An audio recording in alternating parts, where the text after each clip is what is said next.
नमस्कार, स्वागत है आपका हमारे चैनल पर। मैं हूं आपके साथ शिप्रा सैनी। महाराष्ट्र में महाविकास आघाड़ी सरकार की नैया डूबने की कगार पर पहुंच चुकी है। संजय राउत ने यह हाल ही में बयान दिया कि दरअसल उद्धव ठाकरे 5 साल तक मुख्यमंत्री के पद पर बने रहेंगे और उनके इस बयान के बाद अब महाराष्ट्र में कांग्रेस के अध्यक्ष नाना पटोले का बड़ा बयान सामने आया है। नाना पटोले ने कहा है कि वो महाराष्ट्र में मुख्यमंत्री का चेहरा बनने के लिए पूरी तरीके से तैयार है, जिसके बाद महाराष्ट्र में अब सियासी हलचल काफी तेज हो गई है। महाविकास आघाड़ी सरकार में शामिल पार्टियों में कहीं ना कहीं राजनीतिक भूचाल आना शुरू हो गया है। महाराष्ट्र में उद्धव ठाकरे सरकार पर लगातार संकट के बादल मंडराते नजर आ रहे हैं, क्योंकि महाराष्ट्र में शिवसेना, कांग्रेस और एनसीपी की महाविकास आघाड़ी गठबंधन की सरकार है और तीनों ही पार्टियां अलग अलग दिशा में फिलहाल काम कर रही हैं। शिवसेना जहां ये दावा कर रही है कि 5 साल तक उद्धव ठाकरे ही मुख्यमंत्री की कुर्सी पर बने रहेंगे, लेकिन एनसीपी और एनसीपी प्रमुख शरद पवार ये अफसोस जाहिर कर रहे हैं कि दरअसल महाराष्ट्र का मुख्यमंत्री बनाकर उद्धव ठाकरे को उन्होंने बहुत बड़ी गलती कर दी। वहीं दोनों ही पार्टियां जिस तरीके से कांग्रेस पार्टी को इस गठबंधन में दरकिनार कर रही हैं, तमाम निशाने कांग्रेस पार्टी पर साधे जा रही हैं। अब उसका नतीजा ये है कि महाराष्ट्र कांग्रेस प्रदेश अध्यक्ष नाना पटोले ने बड़ा ऐलान कर दिया है कि महाराष्ट्र विधानसभा चुनाव कांग्रेस पार्टी अकेले लड़ेगी।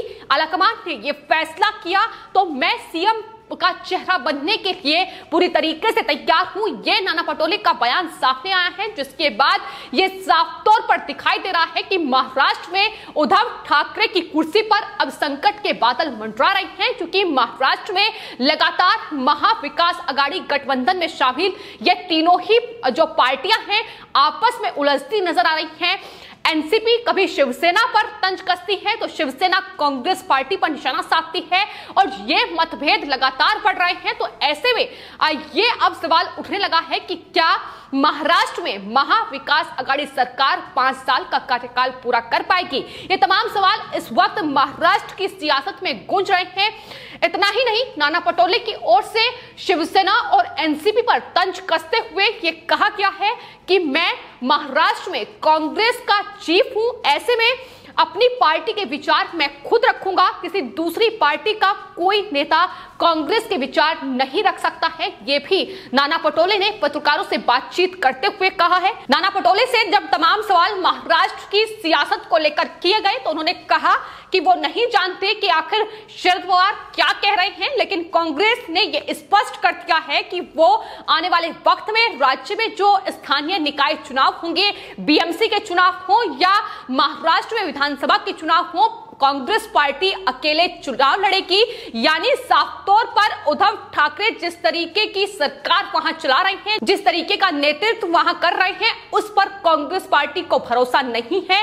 कांग्रेस ने अब महाराष्ट्र में महाविकास आघाड़ी गठबंधन से अलग होने का फैसला कर लिया है। तो ऐसे में तमाम सवाल अब महाराष्ट्र में कहीं ना कहीं उद्धव ठाकरे पर उठ रहे हैं, शिवसेना पर उठ रहे हैं कि जो दावा संजय राउत कर रहे हैं कि 5 साल तक उद्धव ठाकरे मुख्यमंत्री के पद पर बैठे रहेंगे, तो आखिर ये कैसे मुमकिन हो पाएगा जब महाराष्ट्र में ये तीनों ही पार्टियां फिलहाल अलग अलग दिशा में काम कर रही हैं। तो फिलहाल कांग्रेस चीफ महाराष्ट्र में नाना पटोले के इस बयान से अब सियासी भूचाल महाराष्ट्र में आ गया है और एनसीपी से लेकर शिवसेना का रिएक्शन भी नाना पटोले के इस बयान पर सामने आया है।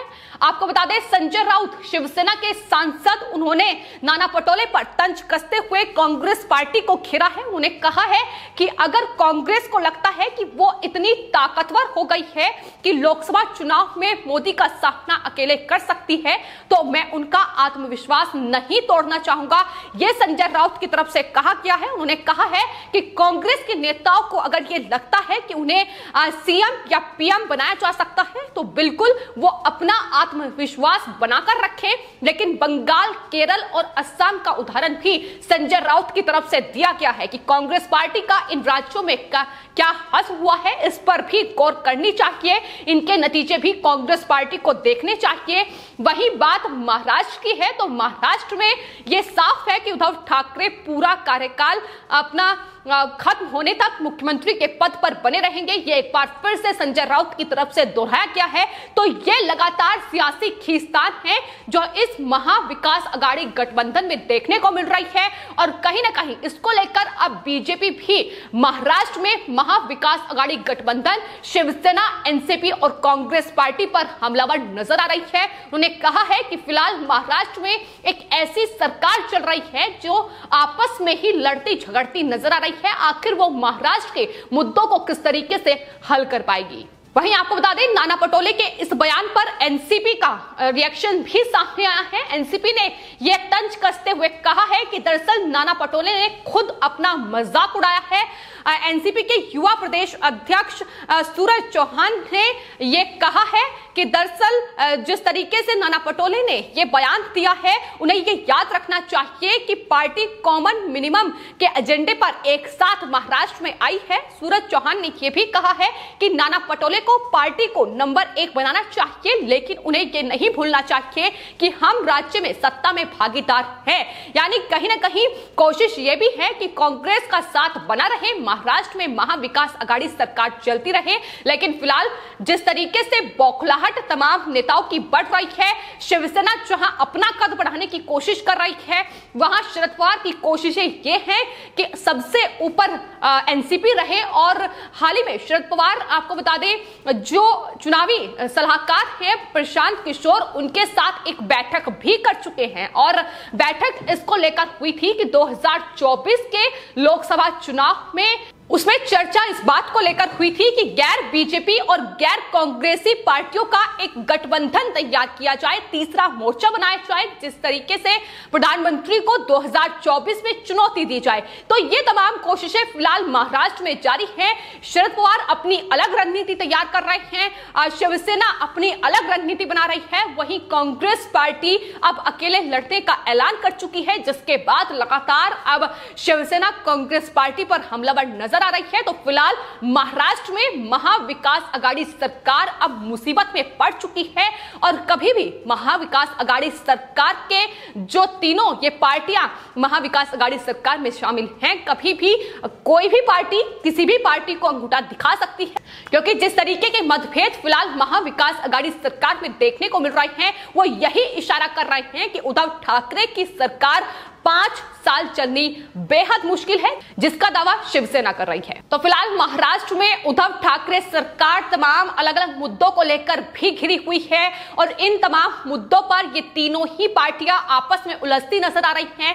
लेकिन शिवसेना नेता संजय राउत के बयान जो कहीं ना कहीं अब महाविकास अघाड़ी सरकार के लिए वजीहत का काम भी कर रहे हैं, क्योंकि संजय राउत ने हाल ही में ये कहा था कि 3 पार्टियों ने सरकार मिलकर बनाई थी और यह फैसला लिया था कि उद्धव ठाकरे पूरे 5 साल तक मुख्यमंत्री के पद पर बने रहेंगे। संजय राउत ने यह भी कहा था कि 3 पार्टियों का एक साथ आना एक विलय नहीं था, बल्कि एक गठबंधन था और सभी पार्टियां अपना विस्तार करने के लिए स्वतंत्र हैं, लेकिन मुख्यमंत्री के लिए सिर्फ और सिर्फ उद्धव ठाकरे ही हैं। लेकिन हाल ही में आपको बता दें, एक न्यूज़पेपर की रिपोर्ट में यह खुलासा भी हुआ था कि दरअसल एनसीपी चीफ शरद पवार ने यह कहा था कि उन्होंने उद्धव ठाकरे को महाराष्ट्र का मुख्यमंत्री बनाकर बहुत बड़ी गलती की है, क्योंकि जिस तरीके से तमाम फैसले उद्धव ठाकरे ले रहे हैं, एनसीपी का कहीं कोई इन्वॉल्वमेंट नजर नहीं आ रहा है, कांग्रेस पार्टी को लगातार दरकिनार किया जा रहा है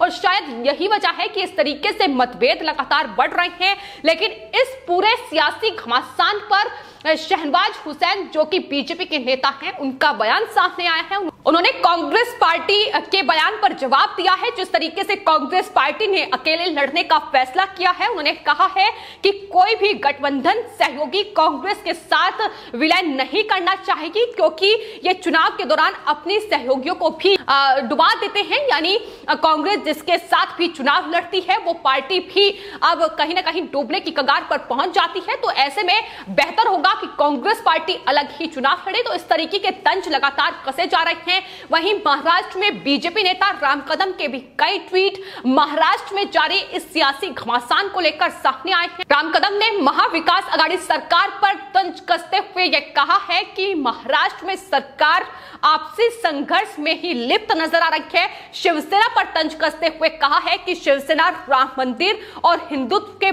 बारे में बोलने का नैतिक अधिकार पूरी तरीके से खो चुकी है। पाक परास्त लोगों के साथ सत्ता साझा करने वाली शिवसेना अपना हिंदुत्व त्याग चुकी है। जिस तरीके से लगातार विचारधारा शिवसेना की देखी जा रही है वो पहले वाली शिवसेना से बिल्कुल बदल चुकी है और यही वजह है कि राम कदम ने, बीजेपी नेता ने ये तंज शिवसेना पर कसा है। इसके अलावा महाराष्ट्र में जारी महाविकास आघाड़ी सरकार से कई सवाल भी राम कदम की ओर से पूछे गए हैं। उन्होंने पूछा है कि आखिर अपनी विफलता का आरोप शिवसेना या उद्धव ठाकरे सरकार केंद्र पर क्यों बढ़ती है? वजह आखिर किसका पाप है? आखिर कौन महाराष्ट्र में वसूली लेता था? ये सवाल भी राम कदम की ओर से किए गए हैं। इसके अलावा सवाल ये भी किया गया है कि आखिर परमवीर सिंह को पुलिस कमिश्नर किसने नियुक्त किया? सुशांत सिंह राजपूत के केस में शुरुआती 65 दिनों में किसने सबूत मिटाए? ये सवाल भी किया गया है। तो आखिर इन तमाम मामलों में उद्धव ठाकरे सरकार पूरी तरीके से विफल साबित हुई है और तमाम आरोपियों को, दोषियों को बचाने का काम किया गया है। फिर चाहे वो पालघर में साधुओं की हत्या का मामला हो या फिर सुशांत सिंह राजपूत की हत्या का मामला हो, तमाम सबूतों को मिटाने का काम भी उद्धव ठाकरे सरकार की ओर से किया गया। ये तमाम महाविकास आघाड़ी सरकार के फेलियर हैं जो महाराष्ट्र में दिखाई दिए हैं और यही वजह है कि लगातार महाराष्ट्र की जनता भी महाविकास आघाड़ी सरकार को अब आईना दिखाने का काम कर रही है। लेकिन महाविकास आघाड़ी सरकार में शामिल पार्टियां जिस तरीके से उलझ रही हैं, ऐसे में महाविकास आघाड़ी सरकार में उन मुख्यमंत्री की कुर्सी पर उद्धव ठाकरे का 5 साल तक बैठना मुश्किल नजर आ रहा है। फिलहाल आपकी इस पूरे मामले पर क्या राय है, हमें कमेंट बॉक्स में जरूर लिखें और चैनल को सब्सक्राइब करें। धन्यवाद।